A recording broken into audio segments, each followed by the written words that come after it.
Our very first storyteller is Milia Islam Majid. She's the daughter of immigrant parents who came to the US in 1986 from Bangladesh.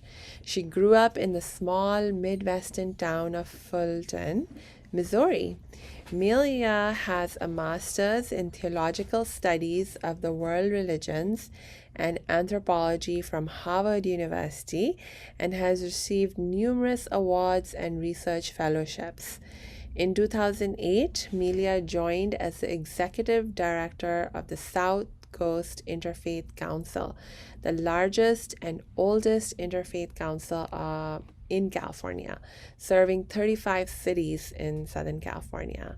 So, Sister Milia. Good afternoon, or I guess early evening for as the time holds. Thank you so much, the Goldberg Center in IslamiCity, for inviting me to be a part of this. I know we have some great stories, and I want to be cognizant and respectful of the time.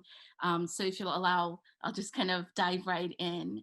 As you can see, most likely, by my scarf and perhaps even by my name, I'm a Muslim or the practitioner of the faith of Islam. Now, what's interesting is that I'm going to set my timer as well so that I make sure that I don't go forward the time allocated. What's interesting is that within Islamic theology, there's this huge emphasis that on the hereafter, right? So, and the act of forgiving others, it's actually crucial for the success in the hereafter. For one who forgives is actually acting in such a way that allows for forgiveness to happen to him or her from the divine or from God. So this notion of forgiveness is really key and really central. Now, in theory, this moral percept of forgiveness sounds like a beautiful thing, and it is a beautiful thing.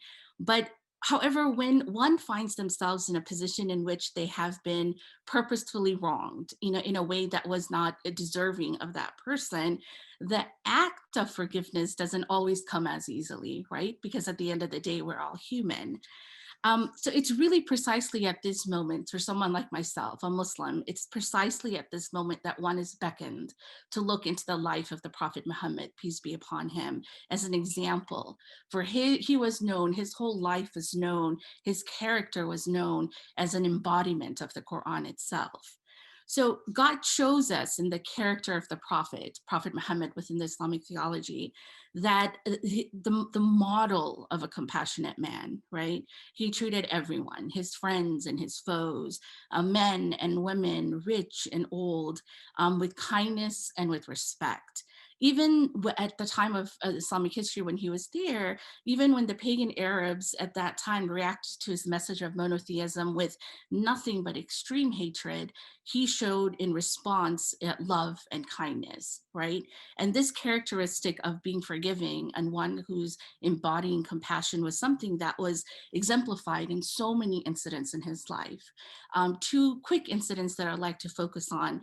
One was an incident of an old woman who made a habit of throwing trash in the way of the Prophet Muhammad whenever he passed by, right? Whenever he passed by his house. So one day when he walked out of his home, though, there was no garbage.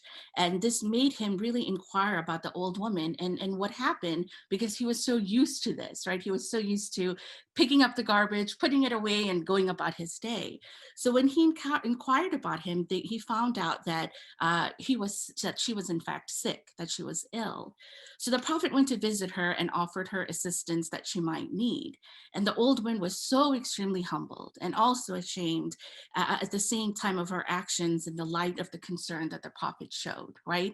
It wasn't a means of retribution, but in fact, a means completely opposite of that, of compassion and care and of forgiveness. Another example that is particularly really heartbreaking to me is when I look back at the life of the prophet is, he was offering his prayers at the Kaaba at that time. And the unbelievers at that time brought the feces of a camel, right? And then as he was in laying that, and he was in prostration in prayer, they dumped that on his head and his back. right? And at that time, Fatima, his beloved youngest daughter, who at that time was like 6 or 7, heard this and came running to him, and she had tears in her eyes. And she started quickly, cleaning her father, right, of this. And the Prophet, peace be upon him, noticed tears in her eyes and in fact reassured her, right, saying that, my daughter, do not worry, do not cry, for God will protect your father, right? So again, we see this over and over again, this person who did not embark in retribution, but rather embodied the act of forgiveness and kindness. So another thing that the Prophet would remind people and would remind those who would seek retribution on his behalf, he would say, no, don't do that, because we don't know what this person that has wronged me has the potential of becoming, right? We don't know what's in that heart and what can turn that heart around. And in fact, my interaction with that person in a result of what they might have done to me might in fact be the thing that turns that individual's heart around. So these were extreme, examples of forgiveness and mercy that we always saw. So in regards to how it relates to me, as Samia said, we came here when I was 8 years old, and we came to this little small Midwestern town, and we were the only Muslims. And as such, we would repeatedly get death threats. I mean, repeatedly in mail, in messages sent to us, things like that. And my parents did, inform the authorities so they would patrol our house. But that was the extent of the retribution, right? And what they would tell us is that we don't know who these people are, but you forgive and you react with everyone with nothing but kindness and care, right? So let's fast forward 20 some years. My elder brother became a doctor, and he's actually the physician of that town even still today. But 25 years into our living in America, what we come to find out is that one of his patients was in fact the person that sent those death threats, right? So let's think about that. Let's think about how that heart changes, right? The one person who, the place that once wanted us to leave under any circumstance, has not only become our home, but the individual that sent us those death threats now has his life, in many stances, in the hands of the one that he wished death upon.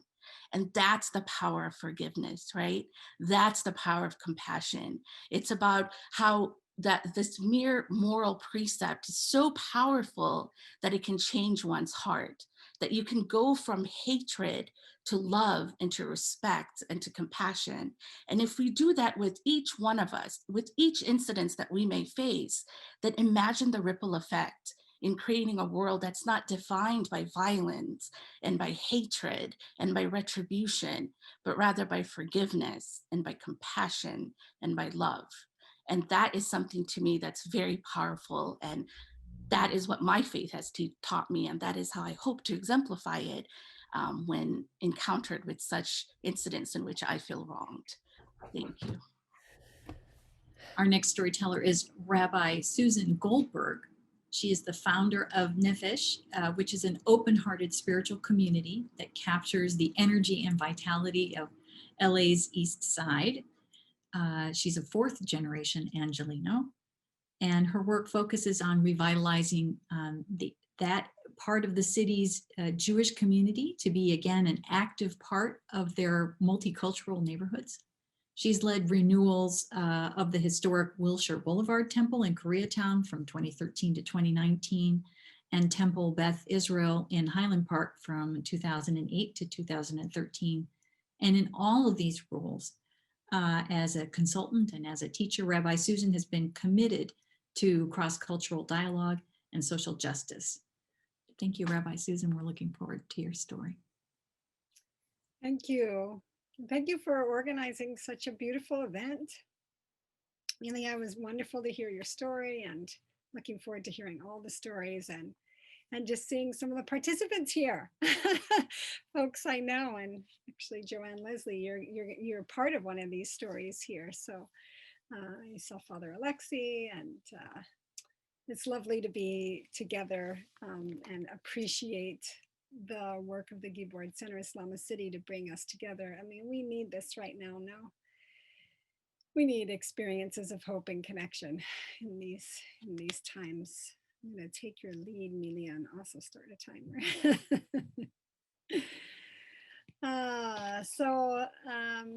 Getting to talk about nonviolence is a real gift for me, and thank you for allowing me to do so. It's the practice of nonviolence is really at the center of my life. It really led me towards the path of becoming clergy, and it has been very instrumental in my own path that I walk for myself. I practice nonviolence in parenting and education from what I've learned from the work of my mother, Ruth Beaglehole, whose practice of nonviolence has been significant with early childhood and beyond. And I also center nonviolence in my work in social justice.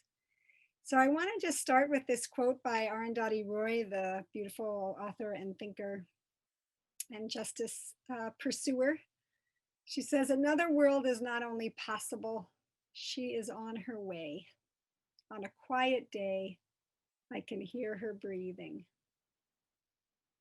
She is on her way. On a quiet day, I can hear her breathing. And Rabbi Irving Greenberg shared, "We join each other in sacred partnership with the Holy One, HaKadosh Baruch Hu, in creating and sustaining the universe. We join each other in sacred partnership with the Holy One in creating and sustaining the universe." It's a very Jewish approach that we are partnering with the divine to bring about the midot, our deepest qualities of love and justice and chesed, of kindness, of rachamim, of compassion. And we do that in how we treat each other, how we treat ourselves, and how we bring love and justice into the world. In 1989, Jesuits were killed in El Salvador. Jesuit priests were killed in El Salvador. And they were killed along with their housekeeper and their daughter for work for peace. And they were killed by death squads that were funded and trained by the United States government. I lived in Los Angeles. I grew up here. I went with my father down to the federal building. There were a group of people who were going down there to have a memorial for these Jesuit priests. We walked to the federal building, and there were these large pictures of each of the priests and of their housekeeper and her daughter, who was 15, and I was 15. And I walked with my father, and I saw the Catholic priests sit down and the nuns sit down and join arms and block the entrance to the federal building. And I told my father that I wanted to sit there with them and join arms. And he said, they are not planning to stand up. They are going to sit there with their arms joined in an act of faith-filled nonviolence, in an act of memorial, in an act of what we say in the Jewish tradition is zichrona levracha, to make their memories be for a blessing. They were not going to get up, he told me. I looked at the big picture of the housekeeper's daughter, who was 15, just like me, murdered. And I said, okay, then I will not get up. And he said, okay, go sit down. I'll wait out here for you.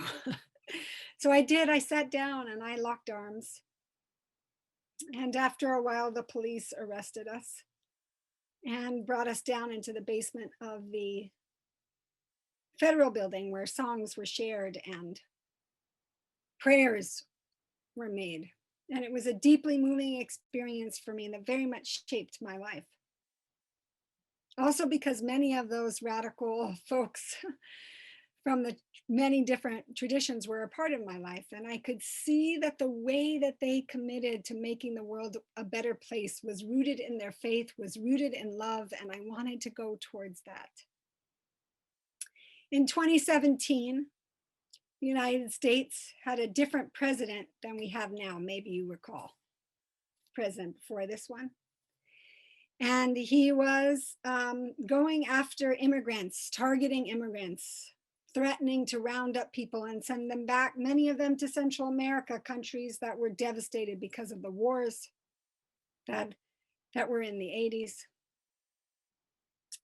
And it was at that time that a group of faith leaders and lay people involved in faith communities, we walked to that same federal building where I had gone in 1989.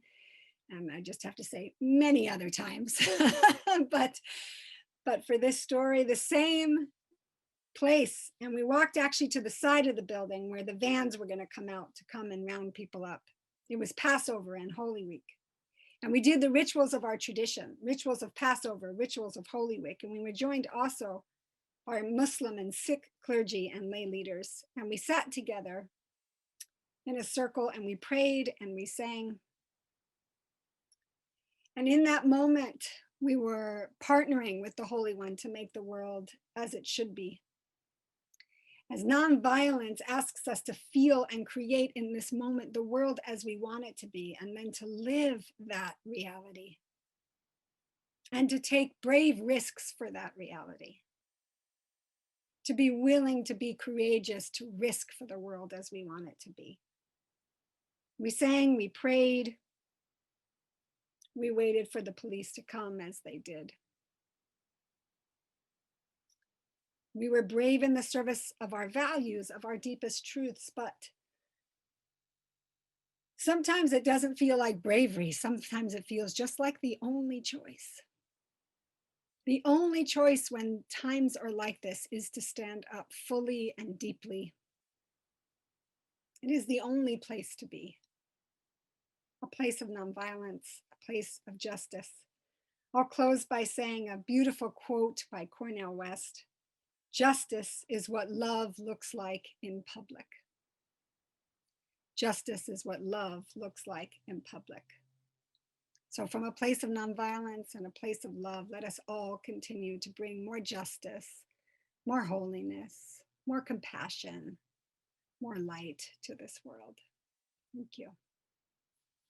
And I'm going to now introduce our next speaker, Daibek Chakraborty is currently a second year at UCLA. Go Bruins! Studying public affairs and economics. He has a love of public speaking and civil discourse and plans to enter into the legal field after graduation. Apart from all things academic and professional, he recently got into cubing and is trying to beat his personal record for solving a Rubik's Cube, currently standing at just below 1 minute and 30 seconds. Wow. Come on up. Thank you so much for having me. This is my first time being a part of this wonderful community. I think in today's world, when we're so often surrounded in an echo chamber, it's really nice to have different perspectives coming together and discussing their own, world values and the way that they see the world. So I'm very grateful to be a part of this really, truly wonderful organization. I want to be also cognizant of the time and get my timer going here and talk about my personal, my faith and how it applies to me being nonviolent and subsiding my aggressiveness in my life. So I'd like to start off my story with a quote from the Bhagavad Gita that is, "The mind acts as an enemy for those who do not know how to control it." And this quote from the Hindu scriptures, my religion, speaks volumes on how we as humans are often tempted to submit ourselves to raw emotions before understanding the impact of such actions. As a child, I took for granted all that is good around me and felt entitled to my raw emotions. And I used to believe that the world should stop turning just to hear me out, or else it would feel the wrath of my tempered feelings. But with age comes experience and the untimely passing of my paternal grandparents, I was pushed to think beyond myself. They used to make me feel that I was important, that the world revolved around me. They cradled my emotions greatly when they forced to see, when that force ceased to exist. I was pushed into a hard reality that the world simply does not revolve around my point of view. I needed to grow up, mature, and think and behave beyond my age, and control my thoughts. We as people are remembered when we can change the way others think, whether it be for good or for bad.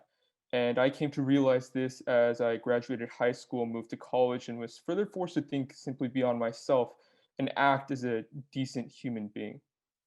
Being a person who fosters the attitude of care and resilience has become important to me, and I believe that such should be the foundational basis for every decent person's moral standing. I do not take my existence on this earth lightly. My beliefs have expanded to understand that we are all here for a reason, and while that reason remains a mystery to me, I refuse to believe that it is arbitrary. As a result, I hope to make an impact that will live beyond my years. I do not give in to malintentioned passions. I refuse to believe in true hate. I do often envy or feel disappointed in others, but Uh, but I do not hate or aggress on people. There simply is no time for it. I'm not an influential figure or a prophet, but I try to impress the worldview on my friends and others who I care about. In my experiences, I've seen people who give in to their aggressions. This costs them their perfect behavioral record for college admissions, their spots on varsity athletic teams, and their lifelong friendships. My eyes have opened through the downfalling of others of what happens when we cannot control our minds from rage or violent thoughts. The way I practice my peacekeeping efforts are not high impact anyway, not even close. But when I find myself in a situation pointed south, I feel that it is incumbent on me to offer course correction, whether it be me offering a laugh in the middle of an arduous situation or sympathizing with others' feelings so that they feel heard. Uh, I ensure that the hate in people do not find time to foster. Goodness always prevails, but it needs to be given the chance to do so. And I always strive to be a catalyst for that action. But I'm not a perfect person, and I will never claim to be. There have been a couple times where I gave into my anger only to regret it later. One of such times I can think of was during my second quarter of my freshman year of college. I was taking a prerequisite course for my major, and that specific class was very difficult to get into. And I ended up enrolling with a professor who had been given very low ratings by former students. And in the first week, it was evident to me why the professor was severely disliked. She was disorganized, unable to attend to her students' needs, had an ineffective teaching strategy. She was consistently late to her office hours, and often in the last moment delegated her teaching assistants to cover core course content. Her class didn't suit me, and I felt like I was wasting my time. By the time midterm seasons had come around, I did not feel prepared, despite my relentless efforts to try and master the content. My professor had barely laid out any resources for us to study with, and after my midterm grades came out, which were subpar, I had reached my turning point. I wanted to prevent my professor from teaching in such an obscene way, and as a result, I wanted her temporarily suspended from teaching. I began writing two angrily worded letters, one to the dean of the math department and one to the professor herself. The professor wasn't tenured, so I knew that my letter would at least give her a strike in the department. The day after I began writing the two letters, the student body had been informed that we would be going remote due to fear of the COVID-19 spread on the campus. My peers began lashing out with the realization that our first year had been cut so unceremoniously short. What struck me off guard was the two people that I knew in that class who were crafting quasi-racist emails to our professor. Our professor was Asian, and due to unforeseen and unfortunate circumstances, in my friend's eyes, our professor was to blame, and I became filled with horror. The drafts that they were writing were full of vile and divisive language, and I had to stop them from going through with their plan. But at this moment was a turning point for me yet again. I realized I too was writing a hate mail to my professor to oust her from her professorship. I was making it my short-term mission to hurt my professor, who is a fellow human being. By interfering in my peers' passions of sending vile messages to our professor, I realized I was doing the same in a different form. I was giving into hate and aggression, and this is unlike me. I had to stop myself immediately. I told myself to have control over my mind, my passions. I thought about what my parents and my grandparents or my ancestors would have thought about this if I'd gone through with hurting my professor.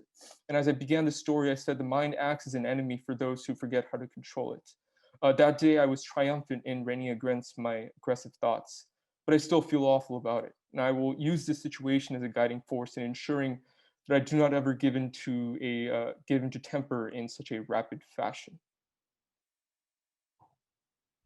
Our last storyteller is Marylee Robertson. Marylee and I have known each other since 2005.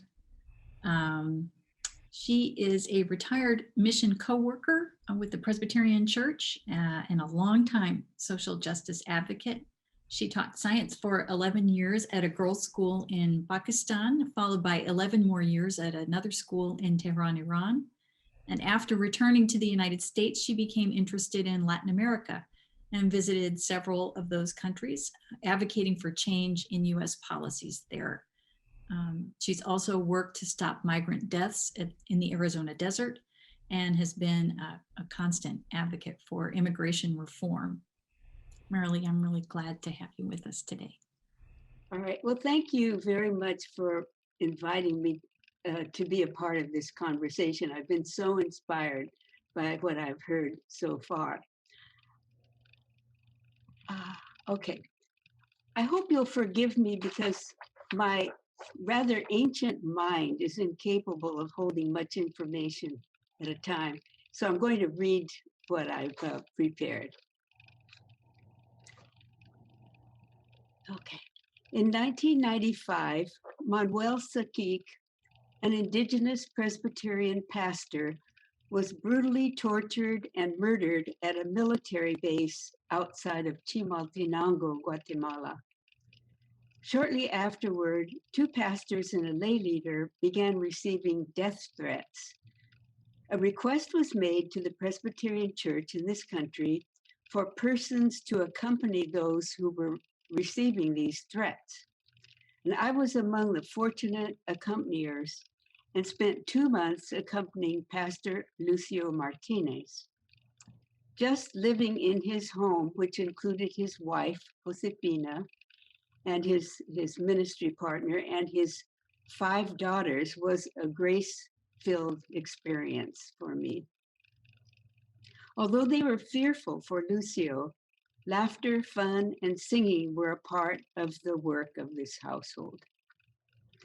After the murder of Manuel, the chief of police in Chimaltenango he wanted to provide an armed guard for Lucio's protection, but he politely refused. So I was his unlikely bodyguard. It was my job to go with him wherever he went, his office, his cornfield, to meetings with human rights organizations in Guatemala City, to political gatherings, to workshops that he conducted on human rights. He taught me so much about his Kakchikel people and their struggles. During Bible studies, the participants, and this just amazed me, that these were very simple folks with not much education, but they saw things that I never would have seen in the scriptures because they had experienced them themselves. Once when we were studying the parable of Jesus, where people not wearing the proper clothes for a wedding feast were thrown out, and the leader asked, "What do you think the proper wedding clothes would have been?" The answers went like this: God is not looking at our money, our clothes, our possessions, but that we live together as brothers and sisters. Lucio shared his grief over the loss of Manuel, with whom he had pastored their people, particularly teaching them about their rights. As he said, "We ate off the same plate and slept under the same blanket." Lucio was part of an ecumenical organization providing pastoral and economic support to indigenous Christian communities.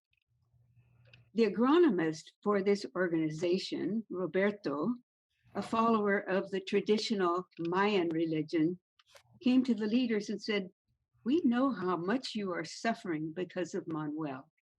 Why haven't you talked to me about it? I would like to help." So he spoke to his priest, his sacerdote, and it was arranged that the priest would perform a ceremony for the threatened pastors and their families. The ceremony took place at Ixin Che, an ancient Mayan site. And so we went there in pickups and whatever.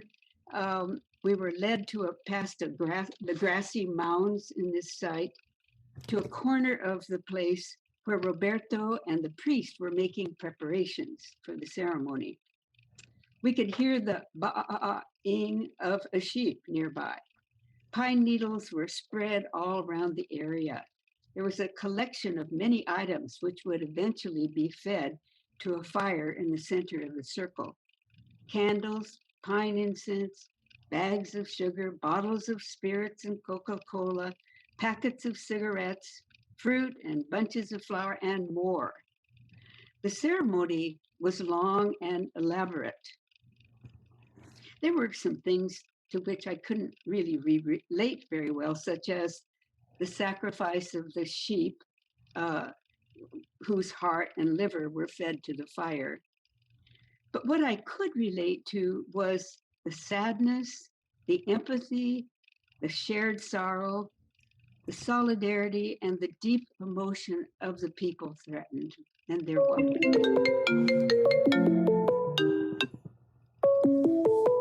In that, is it me?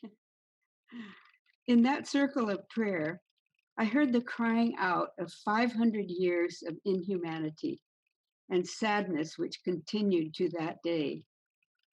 Later, Lucio said to me, when all this happened to us, it never occurred to us to go to them. They came to us.